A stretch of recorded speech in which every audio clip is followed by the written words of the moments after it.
we open up with episode 2, and I just want to say how much I really, really like this episode. I feel like this season, the format has really improved when they've added the bank heist into it. It's added a real story element to the season, and I'm just very, very engrossed with the whole plot line.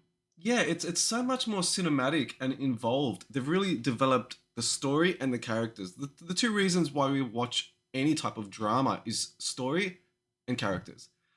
They've done that by giving us a little bit of background as to the hunters and to the crims, and they've also given us it's a MacGuffin, but it's a motivation, right? So in the past, they would just drop off these guys in the middle of a city and they're just chasing them, cat and mouse, but there's no story behind it. This Yeah. year, we have a heist, there's a background, and sure, it's all staged and it's fake, but that simulated storytelling, even if it's just them saying, "Oh, we're going after the bank robbers this time," and or them walking up to strangers and saying, "I've robbed a bank. I need your help." And just having the money in The the bag. money, Yeah, the money in the yeah, bag with them. it adds so much more drama. Really enjoying it. It really feels like a thriller this year, like some kind of Ocean's 11, you know, Mark Wahlberg Italian heist job type film. I'm really enjoying it as well. Yes, I agree. And so we open up the episode with Graham Simpfendorfer. He's watching some recaps of some surveillance video of the bank heist, and he's having a bit of a giggle. Cue the Benny Hill music.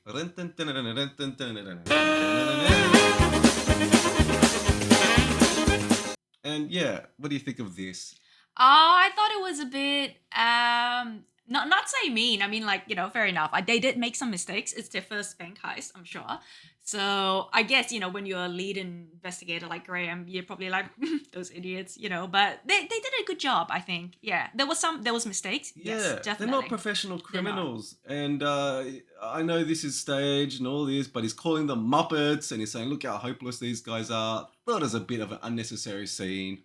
But then he describes them as, he identifies two in particular, Ordine and Shelley, and says, oh, look at these two, low-hanging fruit, he calls them. Yeah. First impressions. And I'm sure these two probably deal with this on a day-to-day basis. I mean, they're... Yeah, well, I guess maybe they're a little bit older. They're probably one of the older members of the Yep. team. And they're like two women, they can kind of look like they came off the cast of The Desperate Housewives. So you probably, even for me, first impressions is maybe, okay, you're not going to take them seriously. But then we find out that Undine has actually worked in the Navy. And that just adds a layer of intrigue to her. I start thinking, oh, she's probably very tough, resilient, Definitely. organized. And even she says in the show, she's actually going to really make use of her Navy background. Yeah. And the fact that she has all these naval contacts to help them get ahead. Being in the Navy, she's going to have discipline. She's going to know how to endure hardship. Most of all, discipline, I think. She's not going to be flustered if they have to stay, in a tent for 3 nights. She's going to be very resilient. Discomfort isn't going to, she's going to be comfortable with discomfort. Yeah, and you would think that maybe judging them by their looks, maybe that might be something they're not accustomed to. But I feel like Undine will take it on very admirably. Yeah, no, they deal with this every day, I'm sure, and they even embrace it. They called themselves the Cougars, cougar cousins themselves, and so they're having a laugh. They play into it. Yeah. When you're an attractive person, I wouldn't know, but I'm sure you play into that stereotype to some degree. Yeah. And the show reinforces it. It shows them, walking around with a fly swatter, talking to ducks. It's giving them a bit of an edit that plays into this, ditzy housewife thing, which, yeah, that's the power of the edit. We then are shown Leah Pinto doing a little bit of forensic investigations with the computer. She talks about the different means and mechanisms they get into the hunters' whereabouts using computers, outsourcing like Facebook and so on, and ethical hacking. What do we think of this term, ethical hacking? That was a really weird term. Like, I didn't quite understand it. It's a bit of an oxymoron, right? Like, unbiased opinion or honest politician or gentle bullying, right? Because hacking itself suggests that, well, this is already illegal, it's without permission, it's infiltrating But Yeah. ethical, well, that kind of puts a whole new, like marketing spin onto it. Yeah, like, woke bullying. You can't put those two words together. It's weird. I get why they're doing it. They obviously want to portray themselves as doing something that's Responsible. responsible, and they don't want to give the wrong impression to young kids out there that it's okay to get into people's phones, make videos about them and get into their private business. But nevertheless, an interesting term. I couldn't help but think of, a Jason Bourne film and Pamela Landry telling the troops, okay, we've got Jason Bourne. He's got a 24-hour head start. Ethical hacking, everybody. Make sure that we're ethical. Okay, let's get him. That would be really funny if it actually comes up in a film. Weird term. It just seems a bit jarring when they're on the chase of these people and they're using these funny woke terms. Anyway, we then are done with the ethical hacking and we move on to Luke and Ben.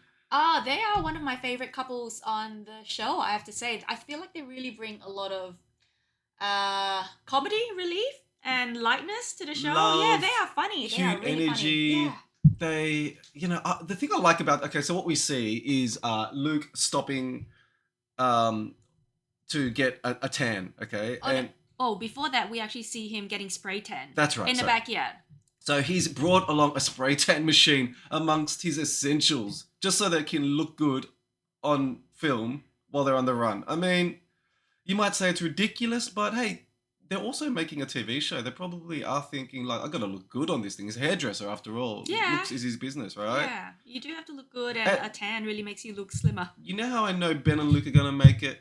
Luke is doing something that a lot of partners would say is ridiculous, right? But Ben supports him. He knows this is something that my partner needs. It's a part of him. It's who he is. I champion. I support it. That's a good partner. Yeah, they're very, very sweet. And I just really like their dynamic. Well, speaking of essentials, what are 3 things, if you had to go on the run, that you could not live without? Ooh, okay. Well, okay, I'm not going to say the obvious, which is like my phone and my laptop, because I think that encompasses everything. I probably couldn't live without my salt and vinegar chips. That would probably get me done. If they surveilled all the salt and vinegar chips around town, that's where I'd pop up. My beanies. I like to wear beanies. They cover for bad hair days. What about you? Milo. I need Milo. You do, yes. Yeah. Fair enough. It's hard to go without Milo. Spray tan machine. Not something I would have thought of, but God bless him. And so there's after that, the spraying in the backyard, they got into a car with their friend Simone, and then we find out that Luke is actually out of spray tan, so they have to drop off at a chemist to buy some. Yeah, and this is a quick sort of diversion. It might prove to be their downfall. It's certainly set up to be a bit of a pitfall. Yeah, well, I was actually curious. Like, do you think this is actually staged? Do you think they actually do need spray tan, or do you think they were encouraged to do something dramatic to add to the plot line? Can't say. I'd love to know if Luke and Ben are out there in cyberspace listening to this. We'd love to know. Was this sort of prompted or staged? What I think may have been a plan is, okay, shortly after buying the spray tan, they get a call in from the public saying, "Oh, I've just spotted 2 people running with a cameraman." And you see a video from And you Bailey. see a video Yes. from this person's perspective. Now, could this be a plant? Who knows? Often the show producers will put in little plants, little things like that, people of the public that call in things, little dramas to heighten the show. Otherwise, we would just get, 9 couples sitting in a house for 3 weeks. We wouldn't get any drama, any chase. So we'll talk about plants later on in the show. So Ben receives a phone call from Bailey, a member of the public, and he sets 2 teams onto Luke and Ben. Yeah, and they're a little bit behind him, but they go into the location, they go into the pharmacist, they have a bit of a smirk and giggle about them stopping to pick up some spray tan, and they go to a construction site then, and this is an incredible moment where they ask, have you seen a couple of guys running around? And they ask around the colleagues on the work site, the workers, and they ask the crane operator, JB. Yes. I don't know if that's a like a nickname for Jason Bourne, but he actually does exactly what Jason Bourne would do in this case. This guy should work for the CIA. He is the witness for the protection. Like, get Peter Weir on the phone. We've got a witness. This guy is able to recount in incredible detail From a crane, from a crane, right? high up. A couple of guys inconspicuously going past their exact movements. He recounts where they parked, how they did a U-turn into this street. They turned a left down here onto the highway. The model of the car, the color.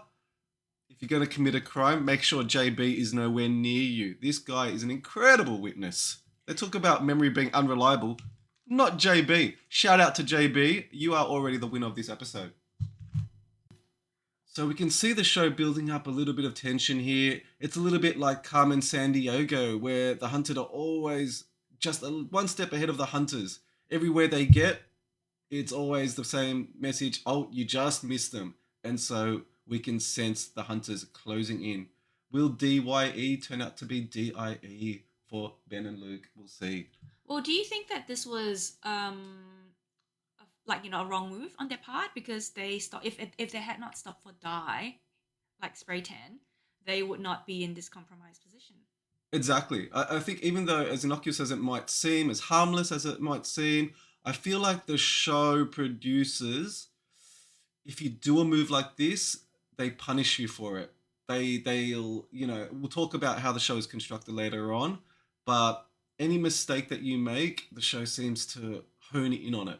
Especially when you go into a place like a chemist where there's bound to be security cameras on there. Yeah.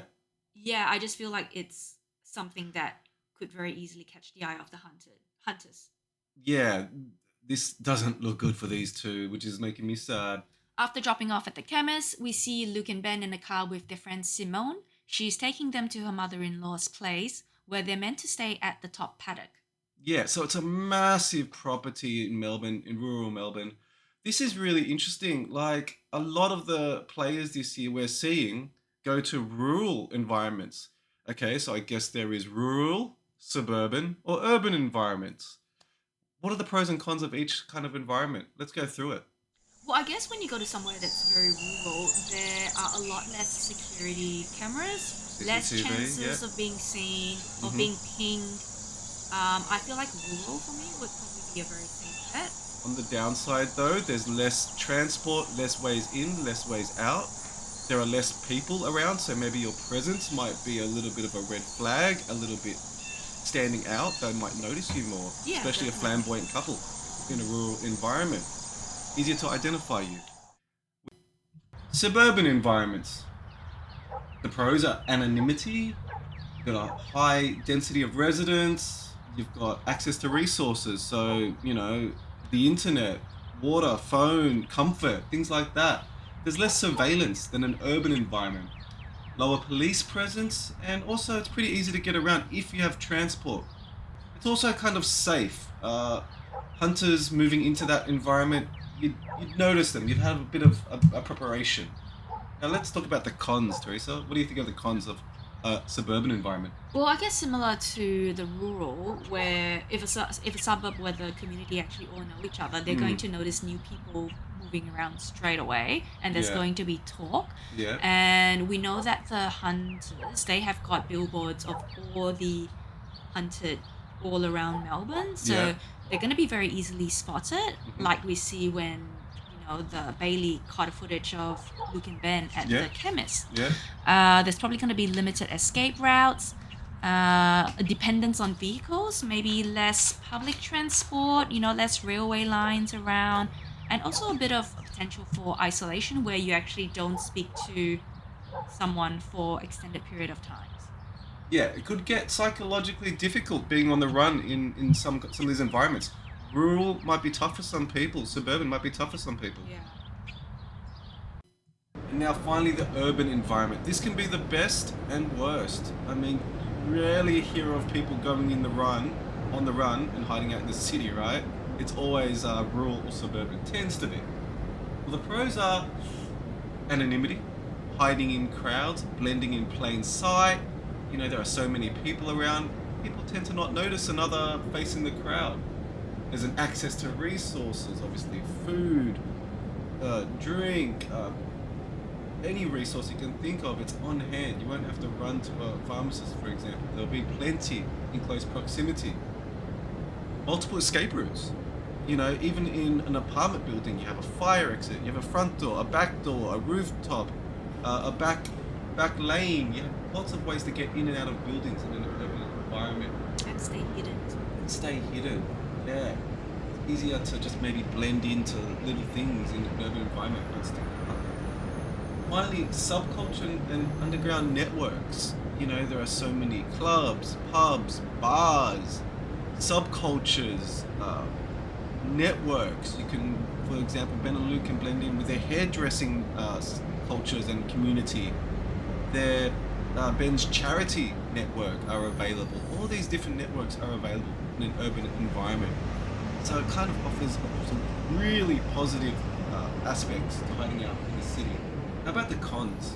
I guess probably the big one would just be CCTV cameras. Yeah. Like there are just traffic cameras, surveillance everywhere. And like, everyone has a phone too, everyone not has just a phone. surveillance, but people with phones walking past, right? What's to stop the hunters from sending out a ping to every phone in the neighborhood? We are looking for so and so. I get those pings all the time. Yeah, I guess that's it's potential, I guess, for informants as well in that case. If so many people see you around, like you said, density might not be quality. Yeah, higher police presence. And also, I think there are challenges with mobility. So while there are multiple escape routes, navigating crowded streets and dealing with traffic congestion, that could mean slow down movement, where it makes getaways more challenging. Yeah, I mean, we saw in the opening episode how the helicopters really pinned down, you know, The farmer friends. the farmer friends early on and made it hard for them to escape the car park. But at the same time, they were able to use that resource, the car park, to get a car and leave. So good and bad, urban environment, really tricky one. So just a quick summary of urban, suburban, and rural environments. Tell us what you think. What's the best? What's the worst? Pros and cons. Hope you didn't mind the Atmos in the background. And we cut back to Luke and Ben, and they're up at the top paddock on this property, this massive property, rural property, looking for a spot to camp, but they're not liking what they see. What do they do next? Well, they go up to the house and they introduce themselves. And Simone's mother-in-law very kindly invites them into the house, so it quickly goes from camping to glamping. Massive upgrade, like going from economy to business class. Yeah, glowing up. This is nice. This is, as they say, the perfect style of camping, where you have the outdoors, but you're nice and cozy with an ensuite, A running water, toilet. coffee. These are two, they look like guys that like the nicer things in life. Nothing wrong with that. So I did think camping was going to be a bit rough for them. And so they are invited into the house and they're settling in, all this kind of stuff. And we cut to the hunters closing in on them. This is getting scary. Well, they've managed to ping the identity of Simone's car, tracked her address. All because of JB's eyewitness testimony. From that, they were able to get highway footage of the license plate, the car, and now they are hot on the heels of this couple. Closing in any second now. They track down the address of Simone. They appear at her house and talk to her husband, Pete, where we find out that he actually has been left a note from Simone as to her whereabouts. Well, before that, Pete does really well, actually. They try to crack him with some questions, and Pete has a pretty good poker face. He has a bit of a grin, but they're like, have you seen them today? He goes, I've been at work all day. Do you know where your wife is? Wouldn't have a clue. He does really well, right? And then they follow him into the house. And as you say... There is a note there. And I thought he was going to actually put the note into his mouth and just chew it up and eat it and swallow it. That's exactly what I would have done. Like, you can see him looking down and thinking, oh, fuck, what do I do here? The hunters are literally looking at him see this note. Yeah, and like, And sir, it's all over I his need face. sir, I need to see the note. I need to give me the note right now. Yeah, and through a bit of intimidation, authority bullying, ethical bullying. Yeah, some people are just so honest. It's difficult to lie to a camera crew. And there's a bit of a fair play sportsmanship here where I think you can lie to the hunters to a certain degree, but if they catch you in the act, it's sort of unsaid that you just have to give up the cookies, right? Yes, I think you can withhold information from a certain point, but when they do catch you in the act, it probably is fair play to just divulge what happened. Yeah, I think so. And so we see that kind of pattern going on where you can lie and so on, but if they actually catch the note on you, well, I don't know about the rules of the show, but they get the note off him and they're reading it out, and it literally gives up all the information that they've worked so hard to withhold. It says that Simone is going to be at his mother's house until 8 and that the boys are going to be staying at the top paddock. Yeah, it's accurate to a fault. It has everything that they've worked hard to hide. The only thing that's off is that they're no longer at the top paddock and they're in the house. But otherwise, it gives it all up. And so then they ask, "Hey Pete, where's your mum's house?" And it's at this point he says they're at the Sunshine Coast. I think he got stumped for a moment and wasn't able to think quickly on the fly. Yeah, for anyone that doesn't know, the Sunshine Coast is in Queensland, which is 2 states away, which is against the rules of the show. And the hunters are quick like, "Come on, mate. They didn't drive up to the Sunshine Coast. Where are they really?" And so that's as far as Pete can stonewall them. But just a quick Google search, and they are onto the mother's house, which is only 5 kilometers away. So it's a very quick drive. It's a very quick drive, and they're able to quickly send 2 teams of hunters to the location. So we see the hunters get into the car, quickly drive down to Pete's mother's house, and when they arrive, the dogs immediately all start barking. And this is a fantastic bit of television. The way that Luke and Ben ask Simone's mother, "Do the dogs normally bark?" And they answer, "Only when there are strangers nearby."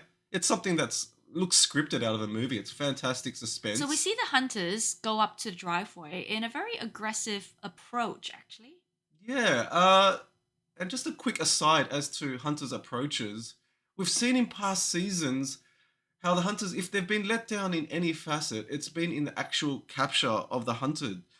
They will often knock on the front door while the guys get out the back door. If there's one weakness of this unit, it's the capturing, I've found. They don't ascertain all the information about a property before they go in. They don't secure their exits. They don't block off the exits. And often, as I said, they'll knock on one door while the crims slip out the back door.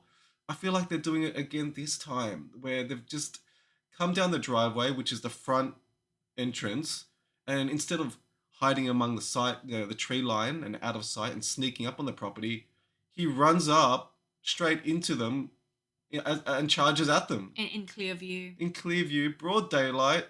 And once again, Ben and Luke are like, there they are. Oh, that man is running right at us. And they quickly grab their bags and scoot out the back. At the back, like we've seen in the past. Knock on the front, run out the back. Oh, I just feel like they showed so much promise this season, the hunters, in terms of improving their approach and their tactics. I don't know if this is done for drama. Maybe they want to see a cat and mouse chase and just pinning them down is too easy. But yeah, it shows a little bit of incompetence, if I might say so. We see Luke and Ben going into the bushes and hiding, and boy, those pink shorts, they are a big distraction. Yeah, this is what we talked about, rural environments. This is not camo for this environment. Maybe in a suburban on Oxford Street, this would be perfect to blend in. But here, it makes a lot of noise, even when it's quiet. Yeah, I know. Anyway, so they go into the bushes, they stay down, they stay quiet, and we see one of the hunters going to look for them, and this is where the show ends on a cliffhanger. I know. Massive suspense. Wow, I can't wait for the next episode already. I'm really hoping they don't get captured because I love them. Yeah, I do too. I'm a fan of Ben and Luke. So what would you do if you were in this situation? You're pinned down, you're surrounded, there's hunters all around you, you're in a bush, they're to the left, to the right. What's the play here? Oh, I think it's going to be difficult because I might just stay hidden and try and see if I can just stay in a spot for a long period of time. But then again, I do know that the hunters will bring on like police dogs, probably drones. Yeah. In which case, would it be a better idea to split up and head in different directions, or maybe even have one of us be bait? I think that might be the play. I think, ooh, maybe Luke, for example, can run out with his pink shorts and say, I'm here, follow me." He he leads them on a chase while Ben grabs the bag and makes it out the other way. Yeah, which gives them a better chance. Like, I mean, even though one of them is captured, but at least the other half can get away. I think that's the only play here. I think it has to be that. Otherwise, they both risk going down. They have to sacrifice a queen to save another queen. A definite cliffhanger. I can't wait to see how this concludes. Now, Michael, you were going to talk about the production of the show? A bit of a confession. I am a former professional film and television editor. I've worked on reality TV in the past. And so I have a bit of knowledge into how these shows are produced. So a show like Hunted, which implies that it uses actual CCTV footage of criminals running around and that they're able to have all these resources and access to technology. It's not. It's all simulated. So what happens is you have a bunch of fugitives running around the town and they're followed by a cameraman who is on constant communication with the producers.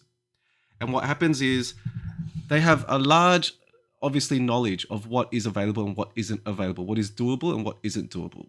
And so the cameraman will then often call in and say, "Oh, this suspect has just passed a train station. They've just used a Mikey card." Okay. And then the cameraman will probably get up and film some footage simulating CCTV footage from the camera station. Then they'll ping the producers, and the producers will say, "Okay, look, they've used a Mikey card at the train station. We're now going to act as if we can gain resources or information as to the Mikey card's PIN or identification number, and that we can then follow their movements to the next train station." They actually aren't able to get into those databases because that would be ethically and dangerous, and also dangerous security-wise if a TV show could get access to our national security databases. Plus, I don't think the national databases are that sophisticated if you've ever dealt with the police. Anyway, so the show simulates what they can and can't do by the moves that these people make. So the cameramen are constantly on the lookout for any CCTV that they pass, any technology that they use, any key cards that they use. Then they'll call into production, as I said, and production will then film the other side of it as though they have that information. So the show is sort of stitched together with a lot of this simulated stuff. As you can see, they don't actually have that software on hand. They're just looking at Facebook and Google Earth most of the time, and they're saying, "Oh yeah, we got a ping of that, license plate number going down the highway. Security cameras have just picked up a silver Corolla with the license plate this, that, and that." They haven't. Okay, what they've just done is the cameraman just called up and said, "Yeah, the car is going down this highway. If this was a real life situation, we would be able to get that camera CCTV footage. So let's act it out." And that's how they put it together. So a lot of it is simulated.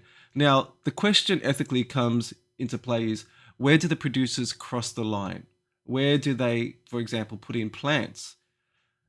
Where do they let the fugitives get away with stuff? And when do they catch them up for making a mistake? For example, when they stopped to buy the hair dye at the pharmacy, would a reasonable person really have identified them from going to the pharmacy out in the street? Would that have reasonably have happened under real conditions? That's for the producers to put together under the scope of what they think is realistic for the show's parameters. They have to at once make the show fair, but also make it a drama. If they don't have a constant chase after these guys, we're not going to have a show. So is it a reality show? Yes. Is it a fair competition? Yes and no. It's very constructed. They have to play within these very, very artificial parameters that are based on real life scenarios. So I feel like the show, and we've seen in some articles in the past of British Hunted, how the producers can sometimes, push the lines of fair play in order to get them captured. Now, do I think in this episode, was there a plan? I think there is the potential that there was a plan when they left the pharmacy and a member of the public captured them. I think that was a plan. I'd love to know the truth though, so if you do know, let me know the reality of it. But yeah, just thought I'd give you a little bit of an insight as to how this show is put together. Well, that wraps up the episode. Was there anything else you would like to add? I think we got it all. Is there anything else we needed? No, I think we're good. Well, guys, thank you so much for tuning in. We hope you liked the show, and we really, really cannot wait for what's coming up next. Yeah, so thank you. That was episode 2 breakdown of Hunted. We're looking forward to the next episode coming out on Channel 10 this Sunday. Stay tuned. See ya. Bye.